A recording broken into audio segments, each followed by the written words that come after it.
अपनी झोपड़ी में राज करना अमीरों के महल में गुलामी करने से कई गुना ज़्यादा बेहतर होता है। नमस्कार दोस्तों, मैं ज्योतिष आचार्य वासुदेव मिश्रा आपका अपने चैनल भविष्यवाणी पावर ऑफ द लॉर्ड में हार्दिक स्वागत करता हूं। दोस्तों, आज का यह ज्योतिष का कार्यक्रम आप लोगों के लिए यानी कि मेष राशि वालों के लिए बेहद ही ज़्यादा खास और विशेष कार्यक्रम साबित होगा। आज हम बात करने वाले हैं राजकुमार बुध के राशि परिवर्तन प्रभाव के बारे में। जी हाँ, राजकुमार बुध अपनी वर्तमान नीच राशि यानी कि देवगुरु बृहस्पति की साधारण जलीय राशि मीन राशि को छोड़कर अपने परम शत्रु मंगल की मूल त्रिकोण राशि मेष राशि में प्रवेश करने के लिए जा रहे हैं। अब देखा जाए तो राजकुमार का यह राशि परिवर्तन 26 मार्च 2024 की प्रातःकाल 3:07 पर होने वाला है, जहां पर युवराज 2 अप्रैल 2024 तक मार्गी अवस्था में गोचर करेंगे। फिर 2 अप्रैल को अपनी चाल में परिवर्तन करके वक्री अवस्था में गोचर करना प्रारंभ कर देंगे। यहाँ पर 9 अप्रैल 2024 तक गोचर करेंगे वक्री अवस्था में। फिर उसके पश्चात 9 अप्रैल को वक्री अवस्था में ही पुनः एक बार अपनी नीच राशि मीन राशि में गोचर कर जाएंगे, जहाँ पर 25 अप्रैल तक वक्री अवस्था में गोचर करेंगे। फिर पुनः 25 अप्रैल को अपनी चाल में परिवर्तन करके मार्गी हो जाएंगे और फिर 10 मई को राशि परिवर्तन करके फिर से एक बार भूमिपुत्र मंगल की मूल त्रिकोण राशि मेष राशि में गोचर कर जाएंगे। अब देखा जाए तो यहाँ पर मीन राशि और मेष राशि इन दोनों राशियों में राजकुमार काफ़ी लंबे समय तक वक्री और मार्गी अवस्था में गोचर करेंगे। तो आपको आने वाले समय में जब जब राजकुमार राशि परिवर्तन करेंगे, अपनी चाल में परिवर्तन करेंगे, तब आपको उनके प्रभाव के बारे में बता दिया जाएगा। आज सिर्फ चर्चा करेंगे मेष राशि में गोचर करने वाले बुध के प्रभाव के बारे में। जी हाँ, युवराज बुध अपने परम शत्रु मंगल की मूल त्रिकोण राशि मेष राशि में गोचर करते हुए किस प्रकार से आपको परिणाम प्रदान करने वाले हैं। इस गोचर काल के दौरान आपके जीवन में कौन कौन से बड़े बदलाव हो सकते हैं, किन किन क्षेत्रों में विशेष तौर पर आपको सफलता की प्राप्ति होने वाली है, वहीं कौन कौन सी सावधानी इस गोचर काल के दरमियान आपको रखने की आवश्यकता होगी।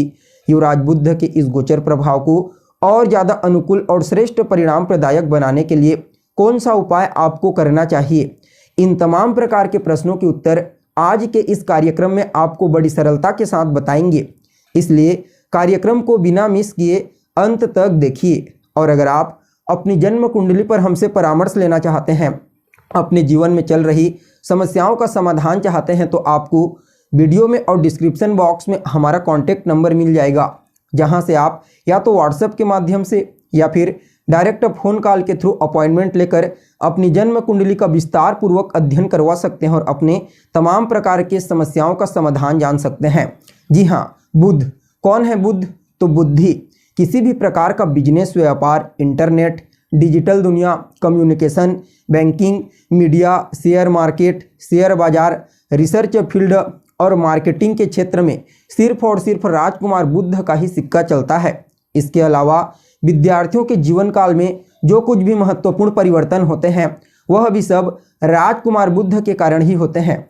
अब देखा जाए तो राजकुमार बुध को ज्योतिष शास्त्र में शीघ्र फल देने वाला ग्रह कहा गया है। जी हाँ, जैसे ही किसी भी प्रकार से युवराज राशि परिवर्तन करते हैं, चाल में परिवर्तन करते हैं, तो इनका प्रभाव तुरंत ही देखने को मिल जाता है, सीधा असर हमारे जीवन पर देखने को मिलता है। जी हाँ, ऐसे लोगों का जिनका बुध बली होता है, उन लोगों की संवाद शैली और संचार काफ़ी मजबूत मानी जाती है। वे लोग अपने संवाद शैली से, अपनी वाणी से, अपने बोलने की कला से हर किसी को प्रभावित कर पाने में कामयाब होते हैं। ऐसे जातकों का जो प्रभाव होता है वह छोटे से लेकर बड़े स्तर सभी के ऊपर देखने को मिलता है। जी हाँ, जिनका बुध बली होता है, ऐसे लोग बेहद ही ज़्यादा बुद्धिमान, कूटनीतिज्ञ और राजनीति के क्षेत्र में विशेष सफल होते हैं। ऐसे लोगों के अंदर किसी भी चीज़ को समझने और सीखने की क्षमता अन्य लोगों की तुलना में थोड़ी ज़्यादा ही मजबूत होती है। किसी भी चीज़ को तुरंत ही समझ लेते हैं, सीख लेते हैं। इसलिए जब यह परिवर्तन करते हैं तो इनके परिवर्तन को समझना बेहद ही ज़्यादा महत्वपूर्ण बन जाता है। जी हाँ, अब देखा जाए तो आपके लिए यानी कि मेष राशि वालों के लिए युवराज बुध गोचर कुंडली में अभी वर्तमान समय में आपकी राशि से 12वें भाव में गोचर कर रहे हैं, मीन राशि में, जो उनकी नीच राशि होती है। और आने वाले 26 मार्च को अपनी नीच राशि मीन राशि से निकल करके आपकी राशि के ऊपर यानी कि मेष राशि के ऊपर गोचर करना प्रारंभ कर देंगे। देखिए यहाँ पर राजकुमार बुध आपकी राशि के ऊपर गोचर करेंगे तो इसे आपके लिए उतना श्रेष्ठ परिणाम प्रदायक नहीं कहा जा सकता। क्यों? क्योंकि आपके लिए युवराज कोई सर्वाधिक कारक ग्रह नहीं होते हैं। जी हाँ, यहाँ पर राजकुमार आपके लिए छठे स्थान के मालिक बनते हैं, यानी कि आपके लिए षष्ठेश बनते हैं, जो रोग ऋण शत्रु का स्थान होता है। तो कहीं ना कहीं इस गोचर काल के दौरान आपको सेहत से संबंधित समस्याओं का सामना करना पड़ेगा।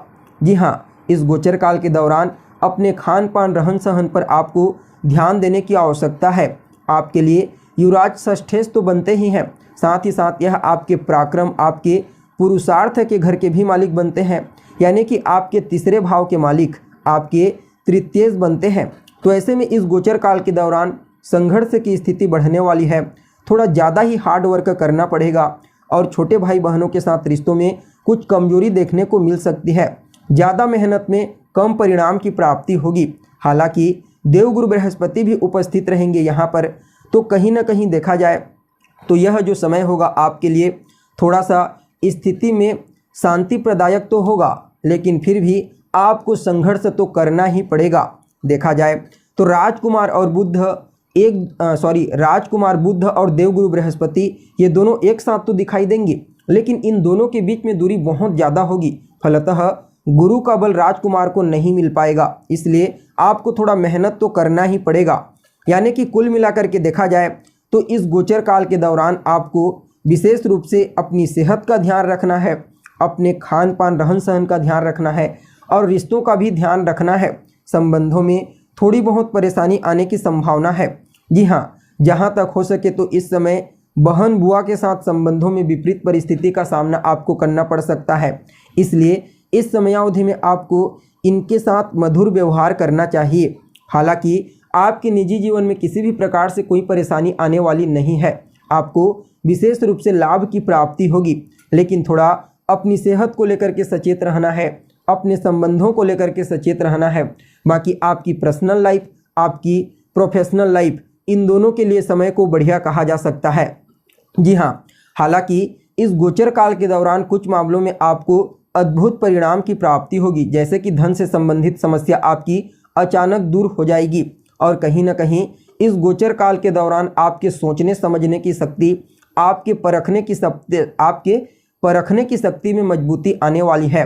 तो ऐसे में आपके लिए इन मामलों में इस गोचर को बहुत ही बढ़िया कहा जा सकता है, लेकिन फिर भी समय थोड़ा विपरीत है, इसलिए आपको विशेष रूप से ध्यान रख करके आगे बढ़ना है। इस गोचर काल के दौरान आपको विशेष रूप से अपनी सेहत और अपने संबंधों का ध्यान रखना है और इस समय को और बेहतर बनाने के लिए बुधवार के दिन आप गणेश जी के मंदिर में जाइए और उन्हें दूर्वा अर्पित कीजिए। साथ ही साथ वहीं पर बैठ करके उनके किसी मंत्र का जाप करें, आपके लिए समय काफ़ी हद तक ठीक रहेगा। तो दोस्तों, कैसी लगी आपको जानकारी? उम्मीद करते हैं जानकारी आपको अच्छी लगी होगी। अगर जानकारी पसंद आए तो लाइक करें, शेयर करें और हमारे चैनल को सब्सक्राइब करें। आज के लिए बस इतना ही, फिर मुलाकात होगी एक नए और ताज़ा एपिसोड में। तब तक के लिए आप हमें इजाज़त दीजिए। नमस्कार।